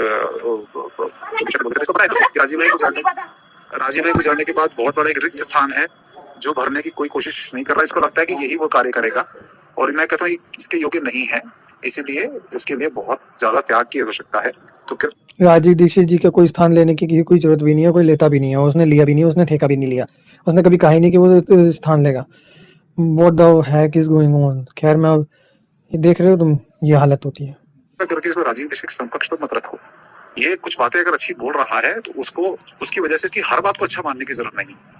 हाँ मैं ये तो मैंने भी खैर बोला हुआ है, कुछ कुछ बातें अच्छी हैं, कुछ कुछ बातों में गड़बड़े। बलारा जी ने भी मच्छरों के ऊपर ये बोला है कि वो नेचुरल इंजेक्शन है घंटा। गेहूं के ऊपर बोला कि गेहूं हमारे देश का नहीं, खाली राजीव दीक्षित जी ने नहीं, पूरे जीएसएम ने बोला। और मैंने बकायदा जीएसएम के ग्रुप पे भी मैसेज किए थे, भाई गेहूं तो हमारे देश का हिस्सा, तुम क्या कर रहे हो? क्योंकि इसके पीछे कोई आपको पता भी नहीं चलेगा कि जिस विषय पे बात कर रहा है उस विषय की वजह से आपको गड्ढे में लेके जाएगा, क्योंकि ये रोकने वाला कोई नहीं, आपको पता ही नहीं चलेगा कि किस दिशा में ले गया है।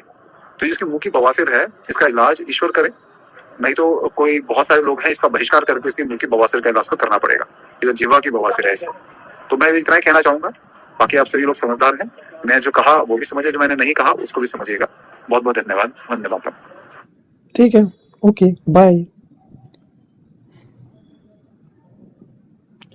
लोगों के अंदर भ्रांति पैदा हो रही है, मैं बीच में क्या चला गया, मैं बीच में क्या, सब लोग मरे पड़े हैं, चुदे पड़े हैं साला।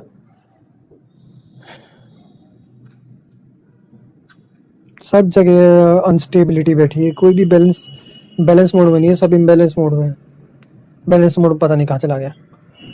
बाय भाई, अभी तो नहीं बात करनी थी, और तो क्या मैं बोलूँगा, मैं अपलोड कर देता हूँ वीडियो और क्या।